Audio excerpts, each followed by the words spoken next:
ಚಂದ್ರಕ್ಕೆ ಆಗುತ್ತಿರಬಹುದು AJ Vlogs Kannada. ಈ ಒಂದರಲ್ಲಿ video ಮಾಡಿಟ್ಕೊಂಡಾಗ mobile ಅಷ್ಟು ತುಂಬ ಚಿಕ್ಕದಿತ್ತು. ಎಜುಕೇಷನ್ ಬಗ್ಗೆ ಆಗಿರ್ಬೋದು, ನಮ್ಮ ಊರು ಯಾವುದು, ನನ್ನ ಮದುವೆ ಬಗ್ಗೆ ಎಲ್ಲ ಹೇಳೋದಾದರೆ ನಾನು ಮಾಡ್ತಾ ಇದ್ದೀನಿ, ಪ್ರೆಸೆಂಟ್ ಏನು ಮಾಡ್ತಾ ಇದ್ದೀನಿ, ಫ್ಯೂಚರಲ್ಲಿ ಏನು ಮಾಡಬೇಕು ಅಂತ ಅಂದ್ಕೊಂಡಿದ್ದೀನಿ ಅನ್ನೋದ್ರ ಬಗ್ಗೆ ನಿಮ್ಮ ಮುಂದೆ ಒಂದು ಚಿಕ್ಕದಾಗಿ ಹೇಳಬೇಕು ಅಂತಂದು ಇಷ್ಟ ಆಗ್ತಿದೆ. ಯಾಕಪ್ಪ ನನಗೂ ಕೂಡ ತುಂಬ ನಾಲೆಡ್ಜ್ ಇದೆ. ಸೊ ಹಾಗಾಗಿ ನಾನು ಕೂಡ ಏನು ಬೇಕಾದರೂ ಮಾಡ್ಬೋದು ಅನ್ನೋ ಕಾರಣಕ್ಕೂ ಇಂಟ್ರಡಕ್ಷನ್ ಬಗ್ಗೆ ಹೇಳೋದಾದರೆ ನನ್ನ ಹೆಸರು ಕಡೆ ಪರ್ಟಿಕ್ಯುಲರ್ ಇಲ್ಲೇ ವಾಸಿಸ್ತಿದ್ದೀನಿ ಅಂತ ಹೇಳಲಿಕ್ಕೆ ಸಾಧ್ಯನೇ ಇಲ್ಲ. ಸೊ ಎಲ್ಲರಿಗೂ ನಮಸ್ಕಾರ. ನನ್ನ ಹೆಸರು ಚಂದ್ರಕ್ಕೆ ಆಗುತ್ತಿರಬಹುದು AJ Vlogs ಕನ್ನಡ. ಈ ಒಂದು ಚಾನಲ್ನ ನಡೆಸ್ತಿರುವಂಥವಳು ನಾನೇ. ಸೊ ಈ ವಾಯ್ಸ್ ಗೊತ್ತಿರ್ಬೋದು. ಹಲೋ ನಮಸ್ಕಾರ, AJ Vlogಗೆ ಸ್ವಾಗತ, ನಾನು ಚಂದ್ರಿಕಾ. ಸೊ ಈ ವಾಯ್ಸ್ ಕೇಳ್ತಾ ಇರ್ತೀರಲ್ವಾ, ಇದೇ ನನ್ನ ಒಂದು ಮುಖ. ಆಲ್ರೆಡಿ ಎಲ್ಲರೂ ಗೊತ್ತಿರೋವಂಥದ್ದು. ಮತ್ತೊಂದ್ಸಲಿ ಇನ್ನೊಂದ್ಸಲಿ ಇಂಟ್ರಡಕ್ಷನ್ ಕೊಟ್ಬಿಡೋಣ ಅಂತ ಅಂದ್ಕೊಂಡಿದ್ದೀನಿ. ಯಾಕಂದರೆ ನಾನು ಲಾಸ್ಟ್ ಇಯರಲ್ಲಿ ವಿಡಿಯೋ ಮಾಡಿಟ್ಕೊಂಡಾಗ ಮೊಬೈಲ್ ಅಷ್ಟು ತುಂಬ ಚಿಕ್ಕದಿತ್ತು. ಹಾಗಾಗಿ ನಾನು ಯಾವುದೇ ರೀತಿಯಾಗಿ ಅಷ್ಟು ನನ್ನ ಬಗ್ಗೆ ನಾನು ಇಂಟ್ರಡಕ್ಷನ್ ಮಾಡಿರಲಿಲ್ಲ. ಈಗ ಎಷ್ಟೋ ಜನಕ್ಕೆ ಗೊತ್ತಿರುತ್ತೆ, ಎಷ್ಟೋ ಜನಕ್ಕೆ ಅಂದರೆ ತುಂಬ ಏನೋ ವ್ಯೂಸ್ ಏನೋ ಆಗ್ತಾ ಇಲ್ಲ. ಬಟ್ ಆಗುತ್ತೆ, ಮಾಡ್ತೀನಿ ಅನ್ನೋ ಭರವಸೆ ಕೂಡ ನನ್ನಲ್ಲಿದೆ. ಯಾವಾಗಲೂ ಒಂದೇ ಥರ ಕಂಟೆಂಟ್ ಹಾಕೋದ್ರಿಂದ ನನ್ನ ಒಂದು ಲೈಫ್ ಸ್ಟೈಲ್ ಬಗ್ಗೆ ಆಗಿರ್ಬೋದು, ನಮ್ಮನೆ ಒಂದು ಏನಾದರೂ ಫಂಕ್ಷನ್ಸ್ ಟೈಮಲ್ಲಿ ಆಗಿರ್ಬೋದು, ಅಥವಾ ಮನೇಲಿ ಏನಾದರೂ ಪೂಜೆ ಇದ್ದಾಗ ಆಗಿರ್ಬೋದು, ಅಥವಾ ನಾನು ಟ್ರಾವೆಲಿಂಗ್ ಮಾಡ್ತಾ ಇರೋ ಸಂದರ್ಭದಲ್ಲಿ ಈ ಥರ ವೀಡಿಯೋಸ್ಗಳನ್ನ ನಾನು ಅಪ್ಲೋಡ್ ಮಾಡ್ತಾ ಹೋಗ್ತಾ ಇರ್ತೀನಿ. ಬಟ್ ಮೇಯ್ನಾಗಿ ನಾನು ಎಲ್ಲ ಇದ್ರೂ ಇದೆ ID ಒಳಗಡೆ ಚಂದ್ರಿಕಾ ಜರ್ನಲಿಸ್ಟ್ ವ್ಲಾಗ್ಸ್ ಅಂತ ಇದೆ. ಬಟ್ ನಾನು ಮಾಡಿದ್ದೆ, ಬಟ್ ಆಮೇಲೆ ಯಾಕೋ ನನಗೆ ಬೇಡ ಅಂತ ಅನ್ನಿಸ್ತು. ಸೊ ಹಾಗಾಗಿ ನಾನು AJ Vlogs ಕನ್ನಡ ಅಂತಲೂ ಕೂಡ ಹಾಕ್ಕೊಂಡಿದ್ದು.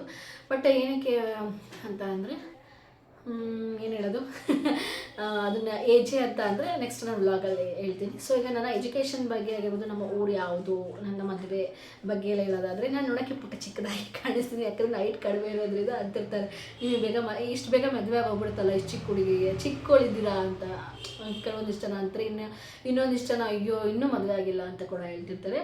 ಸೊ ಈಗ ಏನಪ್ಪ ಅಂತಂದರೆ ನನ್ನ ಒಂದು ಎಜುಕೇಷನ್ ಪರ್ಪಸ್ ಬಗ್ಗೆ ನಾನು ಏನು ಮಾಡ್ತಾ ಇದ್ದೀನಿ, ಪ್ರೆಸೆಂಟ್ ಏನು ಮಾಡ್ತಾ ಇದ್ದೀನಿ, ಫ್ಯೂಚರಲ್ಲಿ ಏನು ಮಾಡಬೇಕು ಅಂತ ಅಂದ್ಕೊಂಡಿದ್ದೀನಿ ಅನ್ನೋದ್ರ ಬಗ್ಗೆ ನಿಮ್ಮ ಮುಂದೆ ಒಂದು ಚಿಕ್ಕದಾಗಿ ಹೇಳಬೇಕು ಅಂತಂದು ಇಷ್ಟ ಆಗ್ತಿದೆ. ಯಾಕಪ್ಪ ಅಂದರೆ ಏನೋ ಒಂದು ಯೂಟ್ಯೂಬ್ ನಡೆಸ್ತಾ ಇರುವಾಗ ಅಥವಾ ಈಗ ಮಾಡ್ತಾ ಇದ್ದಾರೆ ಅಂತ ಅಂದಾಗ ಅವ್ರ ಬಗ್ಗೆ ಸ್ವಲ್ಪ ನಾವು ಕ್ಲಾರಿಟಿ ಗೊತ್ತಿರಬೇಕು. ಓಕೆ, ಅವರು ಈ ಒಂದು ಯೂಟ್ಯೂಬ್ ಮಾಡಲಿಕ್ಕೆ ಒಂದು ಎಲಿಜಿಬಿಲಿಟಿ ಇದ್ದಾರೆ ಅಂದಾಗ ಏನೋ ಒಂಥರ ಖುಷಿ ಅನಿಸುತ್ತೆ ಅಂತ ನನ್ನ ಒಂದು ಅಭಿಪ್ರಾಯ. ಸೊ ಹಾಗಾಗಿ ಯಾರು ಬೇಕಾದರೂ ಮಾಡ್ಬೋದು, ಬಟ್ ನನಗೂ ಕೂಡ ತುಂಬ ನಾಲೆಡ್ಜ್ ಇದೆ. ಸೊ ಹಾಗಾಗಿ ನಾನು ಕೂಡ ಏನು ಬೇಕಾದರೂ ಮಾಡ್ಬೋದು ಅನ್ನೋ ಕಾರಣಕ್ಕೋಸ್ಕರ ಈ ಒಂದು ವಿಚಾರದ ಬಗ್ಗೆ ನಾನು ಹೇಳ್ತಾ ಇರೋದು. ಮೇಯ್ನಾಗಿ ನನ್ನ ಒಂದು ಸೆಲ್ಫ್ ಇಂಟ್ರಡಕ್ಷನ್ ಬಗ್ಗೆ ಹೇಳೋದಾದರೆ ನನ್ನ ಹೆಸರು ಚಂದ್ರಿಕಾ. ನಾನು ಹುಟ್ಟಿ ಬೆಳೆದಂಥದ್ದು ಎಲ್ಲ ಒಂಥರ ಮಿಕ್ಸಪ್, ಎಲ್ಲ ಜಿಲ್ಲೆಗಳು, ಒಂದು 3-4 ಜಿಲ್ಲೆಗಳಲ್ಲಿ ಅಂತ ಹೇಳ್ಬೋದು. ದಾವಣಗೆರೆ ಆಗಿರ್ಬೋದು, ಹಾವೇರಿ ಆಗಿರ್ಬೋದು, ಬೆಂಗಳೂರು ಆಗಿರ್ಬೋದು, ಧಾರವಾಡ ಆಗಿರ್ಬೋದು, ಈ ರಾಣೆಬೆನ್ನೂರು ಆಗಿರ್ಬೋದು, ಈ ಒಂದು ಸುತ್ತಮುತ್ತ ಇರುವಂಥ ಊರ ಕಡೆ ಒಂದೇ ಕಡೆ ಪರ್ಟಿಕ್ಯುಲರ್ ಇಲ್ಲೇ ವಾಸಿಸ್ತಿದ್ದೀನಿ ಅಂತ ಹೇಳಲಿಕ್ಕೆ ಸಾಧ್ಯನೇ ಇಲ್ಲ. ಸೊ ಸ್ವಲ್ಪ ಜಾಸ್ತಿ ನನ್ನ ಒಂದು ಬಾಲ್ಯದ ಜೀವನ ಕಳೆದಿದ್ದು ಎಲ್ಲ ನಮ್ಮ ಒಂದು ದಾವಣಗೆರೆಯಲ್ಲಿ ಅಂತ ಹೇಳ್ಬೋದು. ಬೆಣ್ಣೆನಗರಿ ಎಲ್ಲರಿಗೂ ಗೊತ್ತಿರೋ ಅಂಥದ್ದೇ. ಸೊ ಅದು ಕೂಡ ಈಗ ಸ್ಮಾರ್ಟ್ ಸಿಟಿ ಆಗ್ತಾ ಹೋಗ್ತಾ ಇದೆ. ಸೊ ದಾವಣಗೆರೆಯಲ್ಲಿ ನನ್ನ ಫಸ್ಟು ಸೆಕೆಂಡ್ PUC ತನಕ ನಾನು ಒಂದು ಸ್ಟಡೀಸ್ನ ಕಂಪ್ಲೀಟ್ ಮಾಡಿಕೊಂಡೆ. ನನ್ನ ಸ್ಟಡೀಸ್ನಲ್ಲಿ PUC ತಗೊಂಡಿದ್ದು ನಾನು ಸಬ್ಜೆಕ್ಟ್ ಯಾವುದಪ್ಪ ಅಂದರೆ ಆರ್ಟ್ಸು. ಯಾಕೆ ಕಾಮರ್ಸು ಸೈನ್ಸ್ ತಗೋಬೋದಿತ್ತಲ್ಲ ಅಂತ ಸೈನ್ಸಲ್ಲಿ ಸಿಕ್ಕಾಪಟ್ಟೆ ಬೇಕು. ಅಂದರೆ ಕನ್ನಡ ಮೀಡಿಯಮ್ ಸ್ಟೂಡೆಂಟ್ಸ್ಗಳಿಗೆ ಗೊತ್ತಲ್ವ. ಸೊ ಯಾವ ರೀತಿ ಆಗಿರುತ್ತೆ ಅಂತ ಅಂದರೆ ಇಂಗ್ಲೀಷ್ ಸ್ವಲ್ಪ ಕಷ್ಟ ಅನಿಸ್ತಿತ್ತು. ಬಟ್ ಪರ್ಟಿಕ್ಯುಲರಾಗಿ ನಾನು ಆರ್ಟ್ಸೇ ಯಾಕಪ್ಪ ಮಾಡಿದೆ ಅಂತಂದರೆ ಕಾಮರ್ಸ್ ಮಾಡ್ಬೋದಿತ್ತು. ಆರ್ಟ್ಸ್ ನಾನು ಮಾಡಿದರೆ ಗೌರ್ಮೆಂಟ್ ಜಾಬೇ ಮಾಡಬೇಕು, ಹಾಕಿದ್ರೆ ಯೂನಿಫಾರ್ಮೇ ಹಾಕಬೇಕು ಅಂತಂದು ತುಂಬ ಸ್ಟ್ರಗಲ್ ಪಡ್ತಾ ಇದ್ದೆ. ಆ ಟೈಮಲ್ಲೇ ಫ್ಯಾಮಿಲಿ ವಿಚಾರಗಳೇನು ಬೇಡ, ಡೈರೆಕ್ಟಾಗಿ ನನ್ನ ಒಂದು ಎಜುಕೇಷನ್ ಬಗ್ಗೆ ನಾನು ಏನು ಮಾಡಿದ್ದೀನಿ, ಮುಂದೆ ಏನು ಮಾಡ್ತೀನಿ ಅನ್ನೋದ್ರ ಬಗ್ಗೆ ಅಷ್ಟೇ. ಸೊ PUC ಕಂಪ್ಲೀಟ್ ಆಯಿತು. ಅದಾದಮೇಲೆ ಒಂದು ಒಳ್ಳೆ ಮಾರ್ಕ್ಸ್ ಕೂಡ ಬಂತು. SSLC ಅಂದರೆ ಸೆಕೆಂಡ್ ಕ್ಲಾಸೇ ಬಿಡಿ. ಯಾಕಂದರೆ ಗೌರ್ಮೆಂಟ್ ಸ್ಕೂಲ್ಗಳು ಅದ್ರ ಬಗ್ಗೆ ನಾನು ಬ್ಲೇಮ್ ಮಾಡ್ತಾ ಇಲ್ಲ. ಅಲ್ಲಿದ್ದಂಥ ಟೀಚರ್ಸ್ಗಳು ನಮಗೆ ಅವರು ಒಳ್ಳೆ ಸ್ಯಾಲ್ರಿ ತೊಗೊತಿದ್ರು. ಆದರೆ ಒಂದಿಷ್ಟು ಟೀಚರ್ಸ್ಗಳು ನಮಗೆ ತುಂಬ ಚೆನ್ನಾಗಿ ಕ್ಲಾಸಸ್ ಮಾಡ್ತಾಯಿದ್ರು. ಕೆಲವೊಂದು ವಿಚಾರಗಳ ಬಗ್ಗೆ ನಮಗೆ ತುಂಬ ಚೆನ್ನಾಗಿ ಹೇಳ್ಕೊಡ್ತಾಯಿದ್ರು. ಇನ್ನೊಂದಿಷ್ಟು ಸರ್ಸ್ ಆಗಿರ್ಬೋದು, ಮ್ಯಾಮ್ಗಳಾಗಿರ್ಬೋದು, ಅವರು ಒಂದು ಪರ್ಸನಲ್ ಲೈಫ್ಗೆ ತೊಂದರೆ ಆಗಿರೋದ್ರಿಂದ ಅವ್ರು ನಮಗೆ ಸರಿಯಾಗಿ ಕ್ಲಾಸ್ ಮಾಡೋಕ್ಕಾಗ್ತಿರ್ಲಿಲ್ಲ. ಯಾವಾಗೋ ಬರೋರು, ಯಾವಾಗೋ ಹೋಗೋರು. ಬಟ್ ಸ್ಟಿಲ್ ನಾವು ಹೇಗೋ ಕಷ್ಟಪಡ್ಕೊಂಡು ಪಾಪ ಅವರು ಅದೇ ಟೈಮ್ ಅವ್ರಿಗಿರೋಂಥ ಟೈಮಲ್ಲೇ ಬಂದುಬಿಟ್ಟು ಒಂದಿಷ್ಟು ಕ್ಲಾಸ್ ಮಾಡೋರು. ಬಟ್ ಆ ಟೈಮಲ್ಲಿ ಆ ಇಯರಲ್ಲಿ ನಾವು ಓದ್ತಿರೋ ಟೈಮಲ್ಲೇ ಆ ಥರ ಆಗೋಗ್ಬಿಡ್ತು. ಸೊ ಹಾಗಾಗಿ ಈ ಥರ ಎಲ್ಲ ತೊಂದರೆಗಳಾಗೋಯಿತು. ಸೊ ಅದಾದಮೇಲೆ ಪಿ ಯು ಸಿ ಕಷ್ಟಪಟ್ಟು ಓದಲೇಬೇಕು, ತುಂಬ ಚೆನ್ನಾಗಿ ರ್ಯಾಂಕ್ ಬರಲೇಬೇಕು ಅಂದ್ಕೊಂಡು ಫೈನಲಾಗಿ ಫಸ್ಟ್ ಕ್ಲಾಸ್ ಬಂದುಬಿಟ್ಟೆ. ಸದ್ಯ ಬ್ಯಾನರಲ್ಲಿ ನನ್ನ ಒಂದು ಫೋಟೋ ಕೂಡ 4th ಪ್ಲೇಸಲ್ಲಿ ಬಂತು, ಅದು ತುಂಬ ಖುಷಿ ಆಗ್ತಿತ್ತು.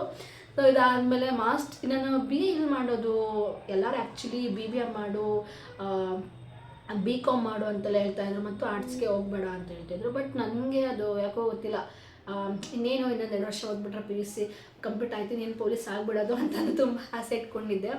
ಬಟ್ ನಾವು ಏನು ಗೊತ್ತಾ, ನಮಗೆ ಯಾರಾದರೂ ಈಗ 19 ಕಿಡ್ಸು ಅಂತ ಅಂದಾಗ ಅವ್ರಿಗೆ ಅಷ್ಟಾಗಿ ಎಜುಕೇಷನ್ ಬಗ್ಗೆ ಗೊತ್ತಿರುತ್ತೆ, ಬಟ್ ಅವ್ರಿಗೆ ಹಿಂದ್ಗಡೆ ಒಬ್ಬರು ಗೈಡ್ ಇರಬೇಕು, ಅವ್ರು ಏನು ಮಾಡಬೇಕು, ಏನು ಮಾಡ್ತಾರೆ ಅನ್ನೋದ್ರ ಬಗ್ಗೆ ಗೈಡ್ ಇದ್ದಾಗ ಸೊ ನೆಕ್ಸ್ಟ್ ಅವ್ರು ಏನು ಮಾಡ್ತಾರೆ ಅನ್ನೋದು ಒಂದು ತಲೆಯಲ್ಲಿರುತ್ತೆ. ಬಟ್ ನಮಗೆ ಹಂಗಿರಲಿಲ್ಲ, ನನಗಂತೂ ಏನೂ ಇಲ್ಲ, ಎಲ್ಲ ಸುತ್ತ ನೋಡಿದ್ರು ಒಂಥರ ಖಾಲಿ ಅನಿಸುತ್ತಿತ್ತು.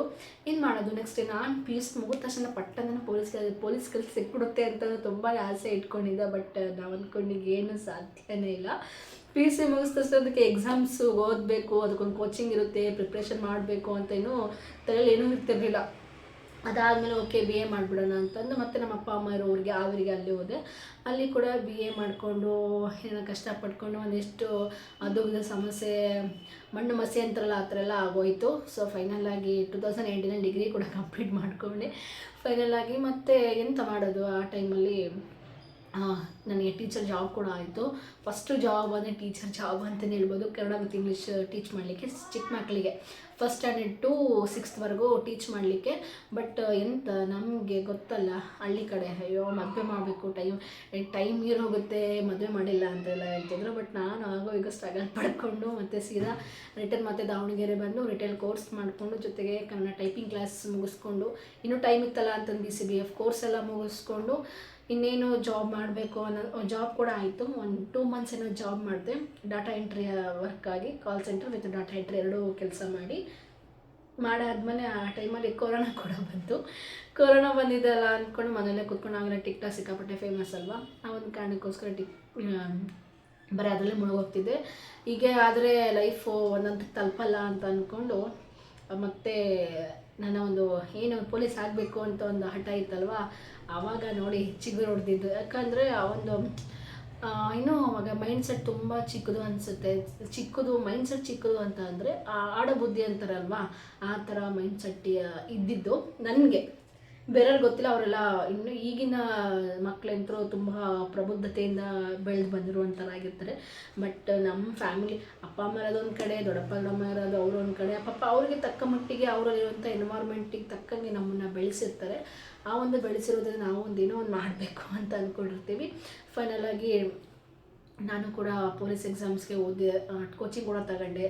ಗೊತ್ತಲ್ಲ, ಧಾರವಾಡದಲ್ಲಿ ಅಲ್ಲಿ ಸಪ್ತಾಪುರದಲ್ಲಿ ಹೋಗ್ಬಿಟ್ಟು ಅಲ್ಲಿ ಸಹ ಒಂದು ಕೋಚಿಂಗ್ ಹೆಸರು ಬೇಡ, ಕೋಚಿಂಗ್ ಸೆಂಟರಲ್ಲಿ ಕೂಡ ಕೋಚಿಂಗ್ ತುಂಬ ಚೆನ್ನಾಗೇ ಮಾಡಿದರು. ನನ್ನ ಒಂದು ಅಮೌಂಟಿಗೆ ತಕ್ಕಂಗೆ ನಾನು ಅಲ್ಲಿ ಓದ್ಕೊಂಡು ಒಂದು 5-6 ತಿಂಗಳಲ್ಲಿ ಸ್ಟಡೀಸ್ ಮಾಡಿದೆ. ಸೆಕೆಂಡ್ ವೇವ್ ಮತ್ತೆ ಸ್ಟಾರ್ಟ್ ಆಯಿತು. ಮತ್ತೆ ಅಲ್ಲಿಂದ ಬಂದುಬಿಟ್ಟು ಮತ್ತೆ ಮನೇಲಿ ಕೂತ್ಕೊಂಡು ಸ್ಟಡೀಸ್ ಎಲ್ಲ ಮಾಡಿದೆ. ಮತ್ತು ಬೆಂಗಳೂರಿಗೆ ಬಂದು ಒಂದಿಷ್ಟು ಸ್ವಲ್ಪ ಸರ್ಕಸ್ಗಳು ಮಾಡಿಬಿಟ್ಟು ರಾಜ್ಕುಮಾರ್ ಅಕಾಡೆಮಿನೆಲ್ಲ ಓದ್ಕೊಂಡು ಎಕ್ಸಾಮ್ಸ್ FDA ST ಎಕ್ಸಾಮ್ಸ್ ಎಲ್ಲ ಮಾಡಿಕೊಂಡೆ. ಬಟ್ ಯಾವುದೂ ಕ್ಲಿಯರ್ ಆಗ್ತಾ ಇರಲಿಲ್ಲ. ಯಾಕಂದರೆ ನನಗೇನೋ ಗೊತ್ತಿಲ್ಲ, ತುಂಬ ಕನ್ಫ್ಯೂಸಸ್ ಅನಿಸೋದು ಎಕ್ಸಾಮ್ಸ್ ಟೈಮಲ್ಲಿ. ಬಟ್ ತುಂಬ ಫೋಕಸ್ ಮಾಡಿ ಓದಿದ್ರು ಸಹ ಎಷ್ಟೋ ಟೈಮ್ ನನಗೆ ಇದು ಗೊತ್ತಿದ್ದೆ ಅಂತ ಅಂದಿದ್ರು ಸಹ ಅದು ಅಲ್ಲ ಅಂದ್ಕೊಂಡು ಬೇರೆದಕ್ಕೆ ಟಿಕ್ ಹಾಕಿ ಬಂದಿರೋದ್ರಿಂದ ನನ್ನ ಮಾರ್ಕ್ಸ್ಗಳೇ ಅಲ್ಲೇ ಫೇಲ್ ಆಗ್ತಿದೆ. ಬಟ್ ನನ್ನ PC ಎಕ್ಸಾಮ್ಸ್ ಎಲ್ಲ ತುಂಬ ಚೆನ್ನಾಗಾಗಿತ್ತು. ಬಟ್ ನನ್ನ ಐಟೇ ಹೋಗ್ಬಿಟ್ಟಿತ್ತು. ಆ ಒಂದು ಕಾರಣಕ್ಕೋಸ್ಕರ ನಾನು PC ಎಕ್ಸಾಮ್ PSI ಎಕ್ಸಾಮ್ಸ್ ಎಲ್ಲನೂ ನಾನು ಸ್ಟಾಪ್ ಮಾಡಿಬಿಟ್ಟು ಆಮೇಲೆ KSಗೆ ಫೋಕಸ್ ಮಾಡಿದೆ. KS ಕೋಚಿಂಗ್ ತೊಗೊಂಡೆ ರಾಜ್ಕುಮಾರ್ ಅಕಾಡೆಮಿನಲ್ಲಿ ಕೂಡ 1 ವರ್ಷ ಕೂಡ ಓದ್ಕೊಂಡೆ. ಆ ಟೈಮಲ್ಲಿ ಯಾವುದೂ ಎಕ್ಸಾಮ್ ಕಾಲ್ಫರ್ ಆಗಲಿಲ್ಲ. ಫೈನಲಾಗಿ ಎಂತ ಮಾಡೋದು, 2019, 20, 21 2 years ಇದೇ ರೀತಿ ಆಯಿತು, ವೇಸ್ಟ್ ಆಗಿಬಿಡುತ್ತೆ. 2022 ಅಲ್ಲಿ ನಾನು ಮತ್ತೇನಾದರೂ ಅಡ್ಮಿಷನ್ ಮಾಡಿಸ್ಬೇಕು ಅಂತ ನಮ್ಮ ಸರ್ ಹೆಲ್ಪಿಂದ ನಾನು ಮಾಸ್ ಕಮ್ಯುನಿಕೇಷನ್ ಮಾಡಿದರೆ ಇದೇ ಮಾಡಬೇಕು ಅಂದ್ಕೊಂಡಿದ್ದೆ. ನಾನು ದಾವಣಗೆರೆಯಲ್ಲಿ ಸೈಕಾಲಜಿಗೆ ನನಗೆ ಅಡ್ಮಿಷನ್ ಸಿಕ್ಕಿತ್ತು. ಬಟ್ ನನಗೆ ಯಾಕೋ ಸೈಕಾಲಜಿ ಬೇಡ ಅನ್ನಿಸ್ತು. ಸೊ ಮಾಡಿದ್ರೆ ಜರ್ನಲಿಸಮ್ ಅಲ್ವಾ, ಸೊ ಆಪ್ಷನ್ ಇಟ್ಕೊಂಡಿದ್ದೆ, ಪೊಲೀಸ್ ಆರ್ ಜರ್ನಲಿಸಮ್, ಇನ್ನೊಂದು ಸೊಸೈಟಿ ಏನಾದರೂ ಕೆಲಸ ಮಾಡಬೇಕು ಅನ್ನೋದೊಂದು ಮೈಂಡ್ಸೆಟ್ ಇತ್ತು. ಅವಾಗಿಂದ ಚಿಕ್ಕವರಿದ್ದಾಗೆ ನಾನು ಎಲ್ಲನೂ ಒಂದು 20-25 ವರ್ಷದ ಜರ್ನಿನ ಒಂದು 10 ನಿಮಿಷದಲ್ಲಿ ಹೇಳಲಿಕ್ಕೆ ಅಸಾಧ್ಯ. ಆದರೂ ನನ್ನ ಟೈಮ್ಗೆ ಎಷ್ಟು ಸಾಧ್ಯನೋ ಅಷ್ಟು ನಾನು ಹೇಳಲಿಕ್ಕೆ ಇಷ್ಟಪಡ್ತೀನಿ. ಸೊ ಇದಾದಮೇಲೆ ಮಾಸ್ ಕಮ್ಯುನಿಕೇಷನ್ ಜರ್ನಲಿಸಮ್ ಮಾಡಿಬಿಟ್ಟು ಫೈನಲ್ ಆಗಿ 2-3 ಇಯರ್ಸ್ ಕೆಲಸ ಮಾಡಿದೆ. ವಾಯ್ಸ್ ಓವರ್ ಕೊಟ್ಟಿದ್ದೀನಿ. ಎಷ್ಟೋ ಚಾನಲ್ಗೆ ವಾಯ್ಸ್ ಓವರ್ ಕೊಟ್ಟಿರುವಂಥದ್ದು, ಅದು ಗೊತ್ತಿರಲ್ಲ. ನಾರ್ಮಲಾಗಿ ಮಾತಾಡೋದೇ ಬೇರೆ, ವಾಯ್ಸ್ ಕೊಡುವಂಥದ್ದೇ ಬೇರೆ. ಸ್ವಲ್ಪ ಕೊರೆಸ್ಪಾಂಡೆಂಟ್ ಆಗಿ ರಿಪೋರ್ಟರ್ ಆಗಿ ವರ್ಕ್ ಮಾಡಿರುವಂಥದ್ದು, ವಾಯ್ಸ್ ಓವರು, ಡೆಸ್ಕಲ್ಲಿ ವರ್ಕ್ ಮಾಡಿರುವಂಥದ್ದು, ಆ್ಯಂಕರಿಂಗ್ ಆಗಿ, ರಿಪೋರ್ಟಿಂಗ್ ಆಗಿ ಸ್ವಲ್ಪ ಹಂತವಾಗಿ ದಾಟ್ಕೊಂಡು ಹೋಗಿರುವಂಥದ್ದು. ಒಂದು 2.5-3 ವರ್ಷದ ತನಕ ನಾನು ಜರ್ನಲಿಸಮ್ ಆಗಿ ವರ್ಕ್ ಮಾಡಿರುವಂಥದ್ದು. ಈ ಒಂದು ಏಳು ಬೀಳುಗಳ ನಡುವೆ ಒಂದು ಸೊಸೈಟಿಲಿ ಯಾವ ರೀತಿಯಾಗಿ ಬದುಕನ್ನ ಕಟ್ಕೋಬೇಕು, ರೂಪಿಸ್ಕೋಬೇಕು, ಏನಿಲ್ಲ ಅಂದ್ರೂ ಯಾವ ರೀತಿಯಾಗಿ ಬದುಕಬೇಕು ಅಂತ ತುಂಬ ಚೆನ್ನಾಗಿ ಕಲ್ತಿರುವಂಥದ್ದು. ಬಟ್ ಎಲ್ಲನೂ ಕಲ್ತಿದ್ದೀನಿ, ಎಲ್ಲನೂ ಮಾಡಿದ್ರು. ಬಟ್ ಸೇವಿಂಗ್ಸ್ ಮಾತ್ರ ಮಾಡಲಿಕ್ಕೆ ಆಗಲಿಲ್ಲ. ಹಾಗೆ ಸಿಕ್ಕಾಪಟ್ಟೆ ಖರ್ಚು ಮಾಡಿಬಿಡ್ತಾಯಿದ್ದೆ. ಈಗ ಅನಿಸುತ್ತೆ ನಿಜವಾಗ್ಲೂ ಸೀರಿಯಸ್ಲಿ ಒಂದು ವಿಚಾರ ಹೇಳಲಿಕ್ಕೆ ಇಷ್ಟಪಡ್ತೀನಿ. ದಯವಿಟ್ಟು ಯಾರು ಎಷ್ಟೇ ದುಡೀರಿ, 10 ರೂಪಾಯಿ ದುಡಿದ್ರೂ 2 ರೂಪಾಯಿ ಹಿಂದೆ ತಿಟ್ಕೋಬೇಕು. ಸೇವಿಂಗ್ಸ್ ಅದೇ ನಮ್ಮ ಸೇವಿಂಗ್ಸು. ಇಲ್ಲ ಅಂದರೆ ಲೈಫ್ ತುಂಬ ಕಷ್ಟ ಆಗುತ್ತೆ. ಈಗ ನನ್ನ ಮದುವೆ ಆಗೋಯ್ತು, ಆ ಒಂದು ಗ್ಯಾಪಲ್ಲೇ ಕೂಡ ಆಗೋಯ್ತು. ಈಗ ಆಲ್ರೆಡಿ 1 ಇಯರ್ ಕಂಪ್ಲೀಟ್ ಆಗೋಗ್ಬಿಟ್ಟಿದೆ. ತುಂಬ ಖುಷಿಯಾಗಿದ್ದೀನಿ. ಬಟ್ ಜಾಬು ಅಂತಂದು ಒಂದು 3-4 ಚಾನಲ್ ಮತ್ತೆ ನಾನು ರೀಸೆಂಟಾಗಿ ಚೇಂಜ್ ಮಾಡಿದೆ. ಹೋಗಬೇಕು ಅಂದ್ಕೊಂಡು. ಬಟ್ ನಾನು ಆ ಟೈಮಲ್ಲಿ ಪ್ರೆಗ್ನೆಂಟ್ ಇದ್ದಿದ್ದರಿಂದ ನನಗೆಲ್ಲೋ ಬೇಡ, ಆರಾಮ್ಸೆ ನನಗೆ ತುಂಬ ರೆಸ್ಟ್ ಬೇಕಿತ್ತು. ಸೊ ಹಾಗಾಗಿ ನಾನು ಎಲ್ಲೋ ಹೋಗೋಕ್ಕೆ ಇಷ್ಟಪಡಲಿಲ್ಲ. ನಮ್ಮನೆಯವ್ರು ಏನೂ ಬೇಡ, ಮಗು ಆದಮೇಲೆ ಏನಾದರೂ ಮಾಡಿವಿ ಅಂತ ಅಲ್ಲಿ ಆರಾಮ ರೆಸ್ಟ್ ಮಾಡು ಅಂತಿದ್ರು. ಬಟ್ ಅಬೋಷನ್ ಆಗಿರೋದ್ರಿಂದ ಸ್ವಲ್ಪ ರೆಸ್ಟಲ್ಲಿದ್ದೆ. ಆದಮೇಲೆ ಮತ್ತೆ ಚಾನಲ್ಗಳು ವಾಯ್ಸ್ ಕೊಡುವಂಥದ್ದು, ಏನೋ ಒಂದು ಮಾಡುವಂಥದ್ದು ಅಂತ ತುಂಬ ಏನಾಗ್ಬಿಟ್ಟಿತ್ತು ಅಂದರೆ ಲೈಫೇ ಬೇಡ ಅನಿಸ್ಬಿಟ್ಟಿತ್ತು ಅಬೋಷನ್ ಆದಮೇಲೆ. ಸೊ ಏನಾದರೂ ಮತ್ತೆ ನಾನು ಸ್ಟ್ರಾಂಗ್ ಆಗಬೇಕು, ಏನಾದರೂ ಒಂದು ಹೊಸ್ದಾಗಿ ಏನಾದರೂ ಮಾಡಬೇಕು ಅಂತಂದಾಗ ಮತ್ತೆ ಸ್ಟಾರ್ಟ್ ಮಾಡಿದೆ ಸೋಷಿಯಲ್ ಮೀಡ್ಯಾದಲ್ಲಿ ಮಿನಿ ವ್ಲಾಗ್ಸ್, ಇನ್ಸ್ಟಾಗ್ರಾಮಲ್ಲಿ ಮಿನಿ ವ್ಲಾಗ್ ಆಗಿರ್ಬೋದು, ಯೂಟ್ಯೂಬಲ್ಲಿ ವ್ಲಾಗ್ಸ್ ಆಗಿರ್ಬೋದು, ಈ ಥರ ಎಲ್ಲ ಮಾಡ್ತಾಯಿದ್ದೆ. ಒಂಥರ ಖುಷಿ ಕೊಡ್ತಾಯಿತ್ತು. ಬಟ್ ನನ್ನ ಬಗ್ಗೆ ಅಷ್ಟಾಗಿ ಇಂಟ್ರಡಕ್ಷನ್ ಗೊತ್ತಿರಲಿಲ್ಲ, ಯಾರಿಗೂ ಗೊತ್ತಿಲ್ಲ. ನನಗೆ ಅಟ್ಲೀಸ್ಟ್ 290 ಸಬ್ಸ್ಕ್ರೈಬರ್ ಆಗಿದ್ರಲ್ವ, 280-290 ಸಮಥಿಂಗ್ ಆಗಿರುವಂಥದ್ದು. ಸೊ ಇಷ್ಟು ಜನ ಸಬ್ಸ್ಕ್ರೈಬ್ ಆಗಿದ್ರೆ ನಾನೇನು ಅನ್ನೋದ್ರ ಬಗ್ಗೆ ನಾನು ತಿಳಿಸ್ಕೊಳ್ಳಿಕ್ಕೆ ಇಷ್ಟಪಡಲಿಕ್ಕೆ ಈ ಒಂದು ಲಾಂಗ್ ವಿಡಿಯೋನ ಮಾಡಿರುವಂಥದ್ದು.